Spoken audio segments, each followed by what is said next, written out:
Hi, I'm Cameron Watts. I'm the minister of Fairlawn Avenue United Church. Welcome to the fourth in our series of YouTube videos about Viktor Frankl's book, Man's Search for Meaning. A group of us have been studying this together, and what we're doing, or what I'm offering you, is a distillation of our conversation earlier in the week.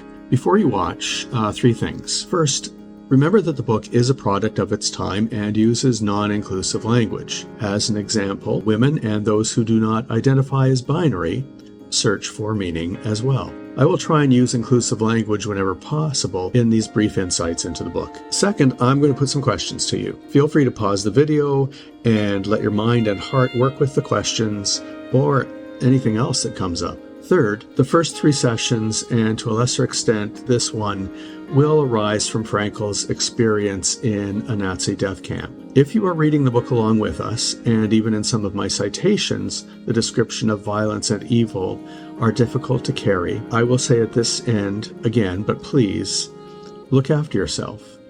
Be good to you. So now we've arrived at the fourth chapter, Tragic Optimism. And Frankl describes a triad of tragic things that are addressed in logotherapy. These are three things which circumscribe our existence: suffering, guilt, and death. And what he asks in this chapter is, how do you say yes to life in spite of all of that? Where is the meaning in all of life's tragic aspects? How do you make the best of any situation? He says that you have to have optimism in the face of tragedy that, first of all, sees human potential. Second, turns suffering into achievement and accomplishment.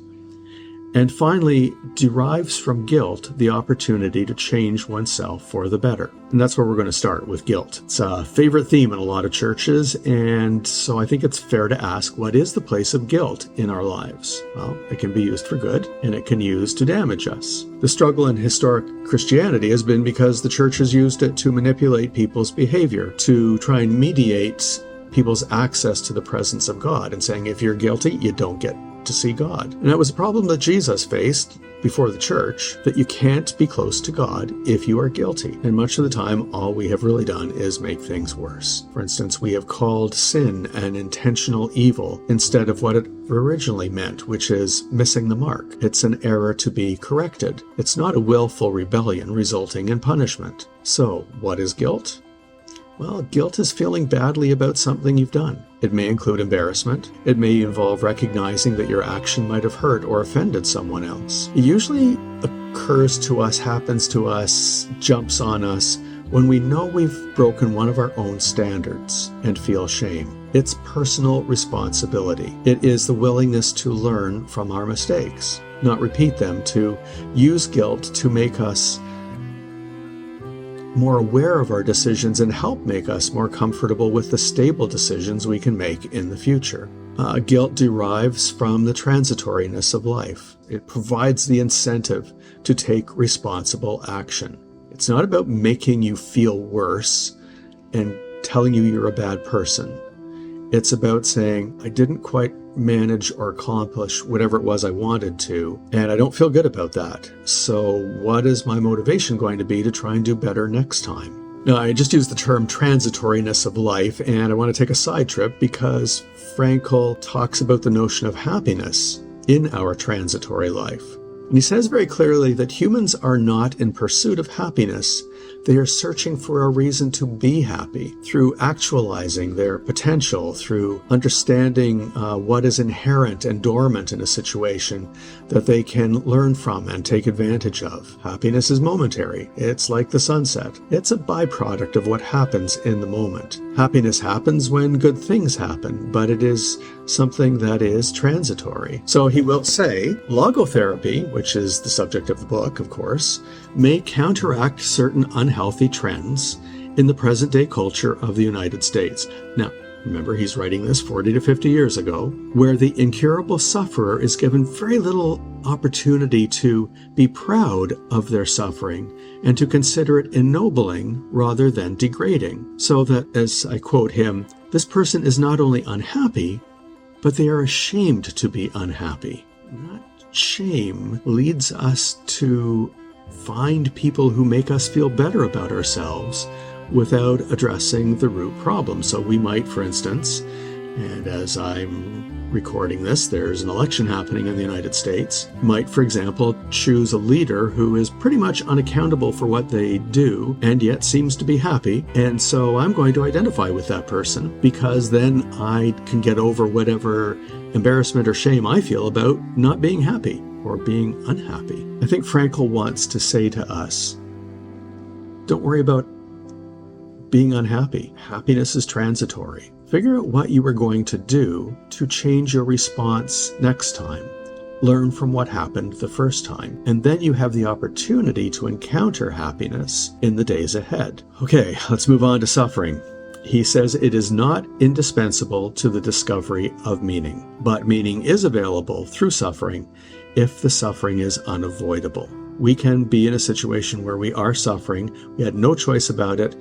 We're in the middle of it. We didn't pick being wherever we find ourselves, terribly ill, in the midst of a crisis, not of our own making, in the midst of a war, or in a concentration camp. Meaning is available through suffering if the suffering is unavoidable. We can choose to find meaning in what is going on. However, he says suffering that is avoidable is not so meaningful. It's really something that you want to remove the cause of. It's the suffering that we are in the midst of because we couldn't avoid it, because either somebody imposed it on us, or we are betrayed by illness, or the sudden death of someone to whom we are close or care about.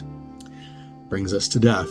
Each moment of life consists of dying, he says, and that moment will never recur. This reminds us to make the best possible use of each moment of our lives. So here's a question I have for you, and you might want to pause after I ask it and just think about it for a minute or three. If on your deathbed you were given the opportunity to relive one moment or one chapter of your life, what would it be? You're on your deathbed, somebody gives you the opportunity to relive a moment or a chapter in your life before you die. Remembering that helps us to make the best possible use of every moment of our lives. So, Frankl says, the potentialities to fulfill a meaning are affected by the irreversibility of our lives. That when we act, we've done it once, that's it. We don't get an opportunity to relive that moment perfectly again, but we can learn from what happened, and we can go into the next moment that feels the same and looks the same and maybe even pushes us in the same direction and say, no, I remember this from last time. I think I want to do it differently this time around. Frankl wants us to see the richness of our lives. So he says, people tend to see only the stubble fields of transitoriness, but overlook and even forget the full granaries of the past into which they have brought the harvest of their lives, the deeds done, the loves loved, and last but not least, the sufferings they have gone through with courage and dignity. These are things that are in our storehouse, in our granary. And I think he's thinking of something in a slightly smaller scale, but I want to talk about a Saskatchewan elevator. Our lives are full of the things we have done, the loves we have loved, and the sufferings we have gone through with care and dignity.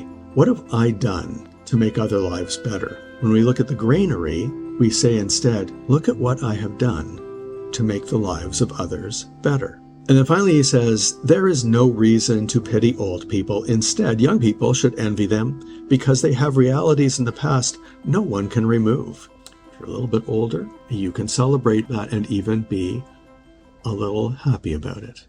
All right, that's complex. The things that we have to deal with in life, suffering and guilt and death, and how to make the most of them. So in a way to help us perhaps make a little bit better thing out of them, I want to offer you our usual moment of self-care. So again, I want you to get comfortable. I want you to put your feet flat on the floor, loosen yourself up, consider your breathing, close your eyes if that's helpful. And think about this. Think about something you have harvested that is in your granary. Something you did that has had long-lasting positive effects on your life,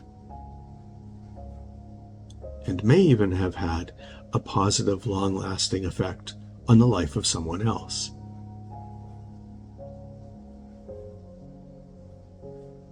Thank you for opening your life to the possibilities of hope with us once again. Please like this video if you want, leave a comment, subscribe, and most important, please be good to you.